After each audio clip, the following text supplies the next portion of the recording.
Olá pessoal, tudo bem com vocês? Meu nome é Patrícia Teixeira, como vocês acho que já me conhecem, eu sou arquiteta e urbanista.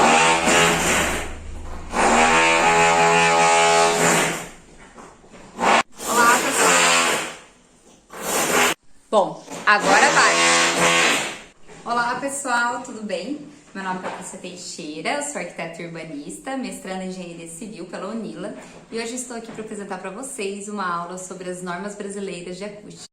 Como eu já comentei com vocês, eu sou mestranda de Engenharia Civil pela Universidade Federal da Integração Latino-Americana, UNILA, e essa atividade ela faz parte do programa de pós-graduação em Engenharia Civil. Estou ministrando essa aula, no qual nós vamos abordar as normas brasileiras de acústica, disciplina de conforto acústico do curso de Arquitetura e Urbanismo da UNILA, e o professor da disciplina, Dr. Egon Vettorazzi.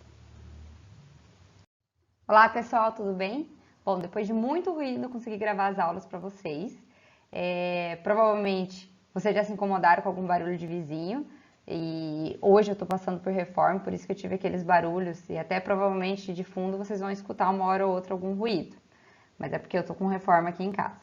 Bom, o que eu trago para vocês hoje são as normas de acústica, normas brasileiras de acústica, apresentar as principais, né, principalmente direcionadas para construções residenciais, e um fato curioso é que hoje o barulho, ele é considerado um dos maiores responsáveis por desentendimentos entre os vizinhos dos condomínios.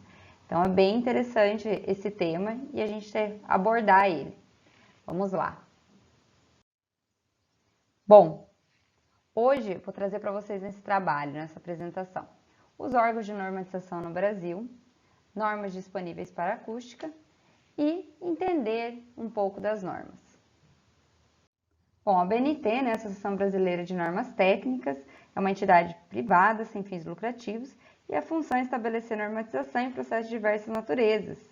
O objetivo, as normas vêm para garantir que os usuários finais do produto tenham certeza que seguem um mínimo de padrão de qualidade.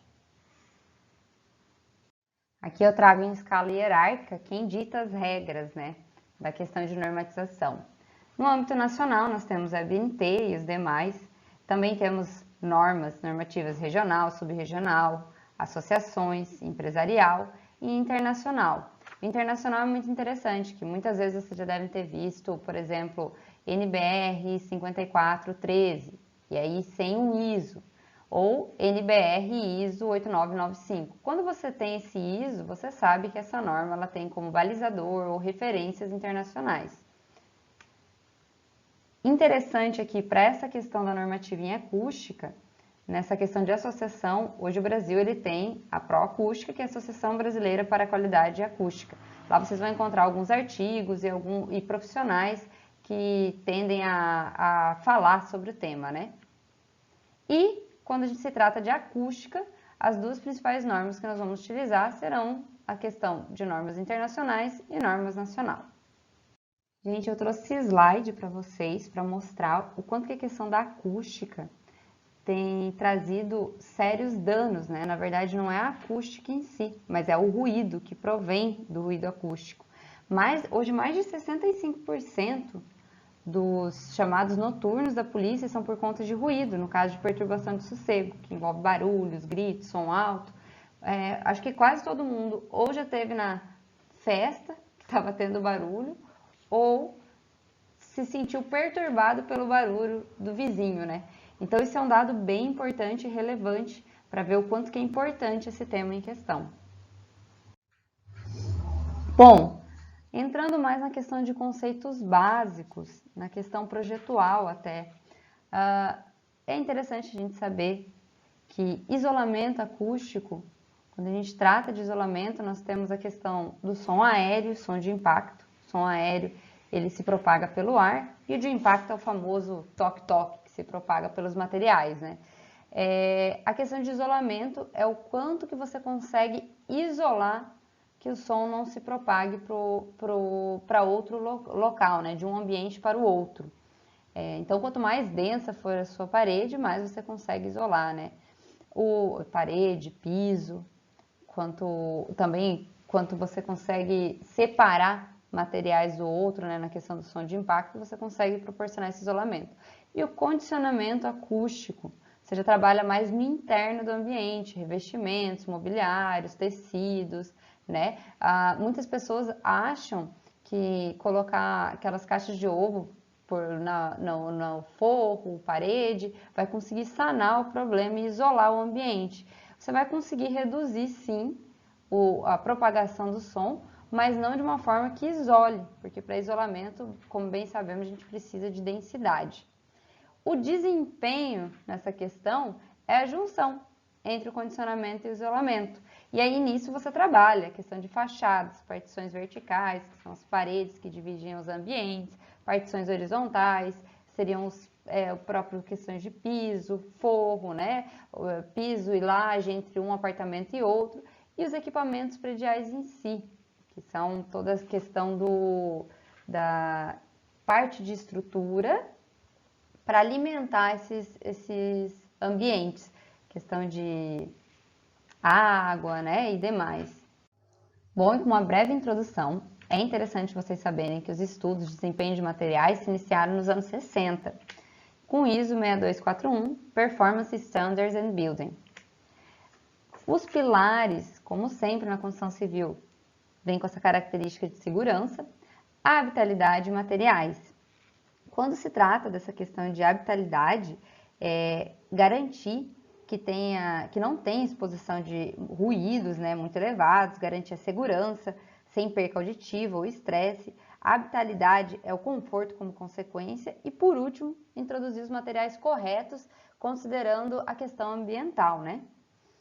Bem, na sequência, uma situação que foi diretamente afetada pelas normas, mas de maneira positiva, foram os programas de moradia popular. Como bem sabemos, no decorrer dessa implantação dos programas, não houveram preocupações com o mínimo de conforto ambiental possível para essas moradias.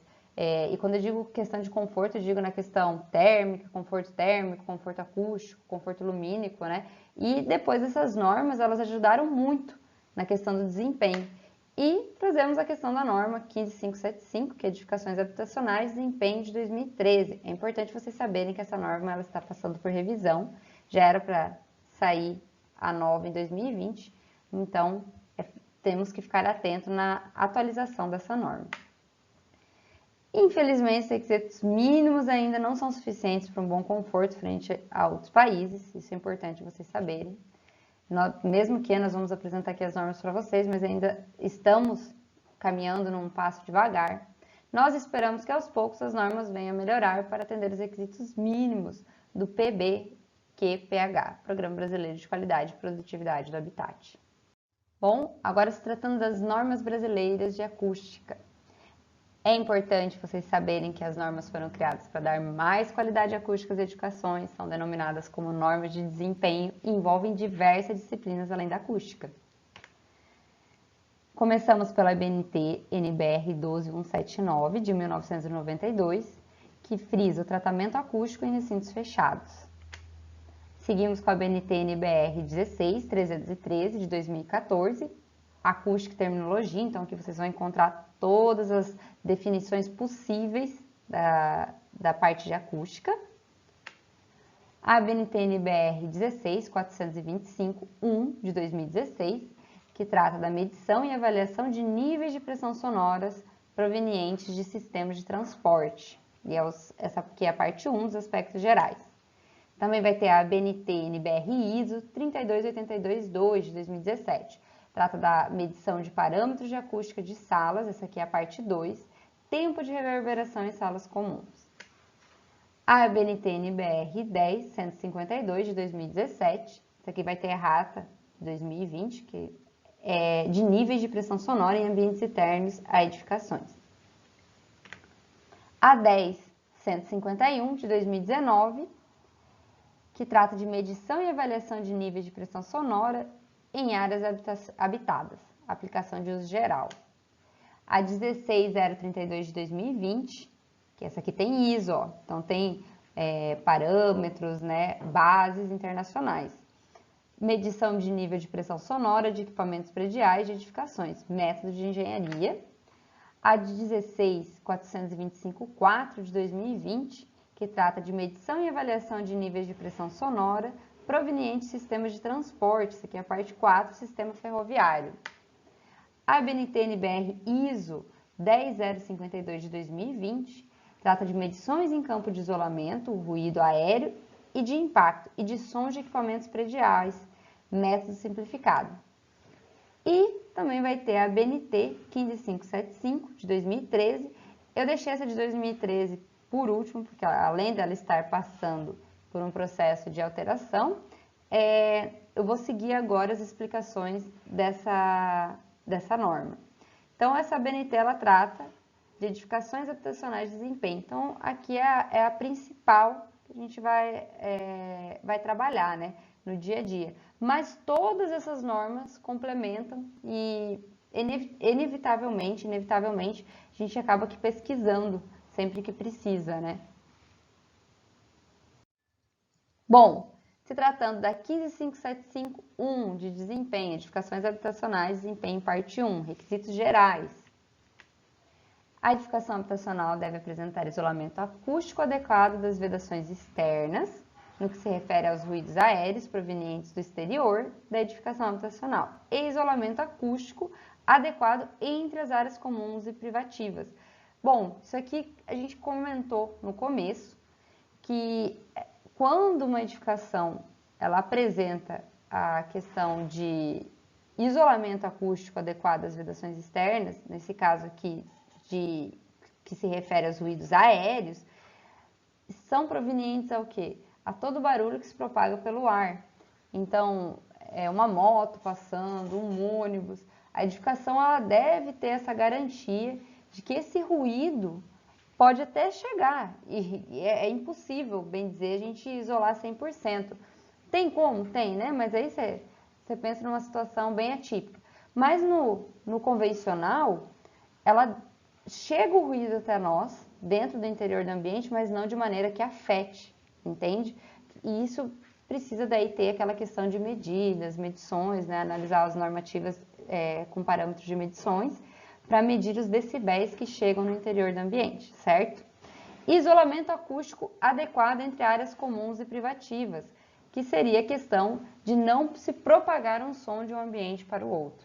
Então, a 15575.1, desempenho, essa aqui ela está tratando de requisitos gerais, ela comenta sobre como você trabalha em cada parte dentro das próximas categorias. E vamos ver mais da questão de acústica na 15575.3, edificações habitacionais, né? Requisitos para os sistemas de pisos. Então, aqui fala sobre os critérios para a verificação do isolamento acústico do sistema de piso entre unidades autônomas. São considerados isolamento de ruído de impacto, naquele caso do toque-toque do salto em cima do apartamento do vizinho, né?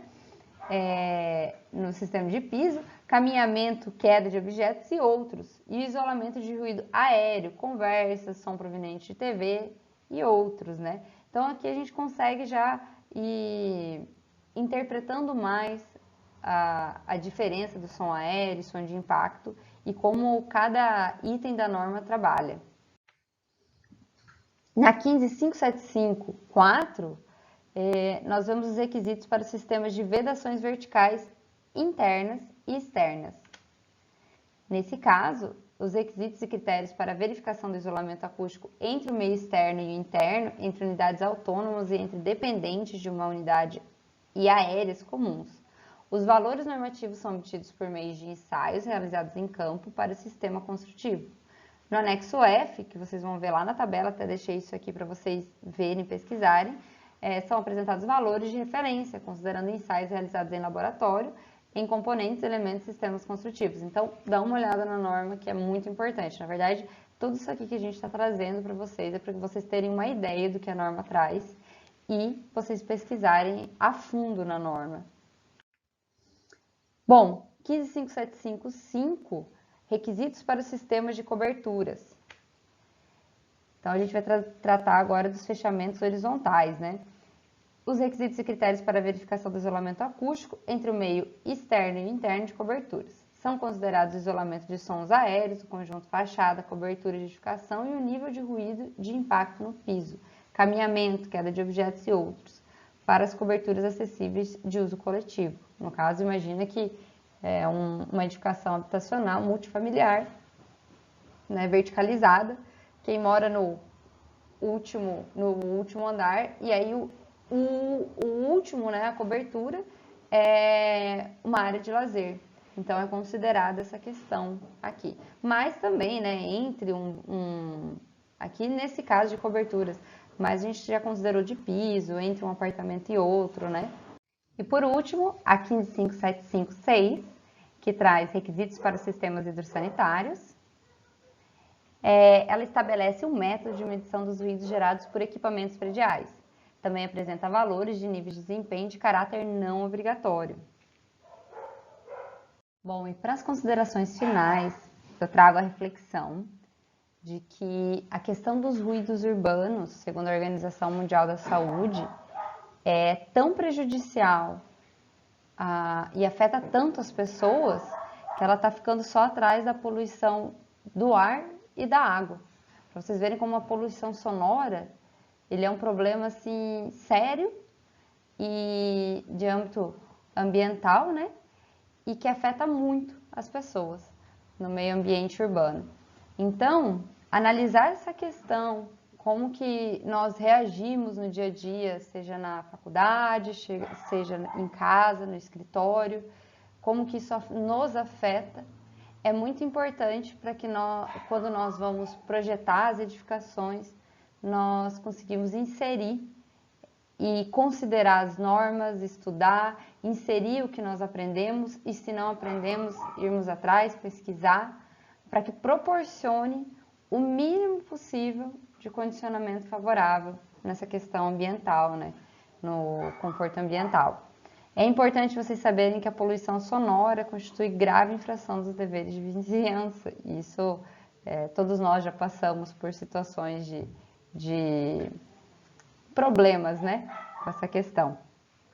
E que é algo que nós temos que levar a sério, principalmente na hora de fazer os nossos projetos, certo? Essas foram as referências bibliográficas utilizadas no trabalho. E eu trago meu contato para vocês, caso vocês tenham alguma dúvida, estou à disposição. Muito obrigada!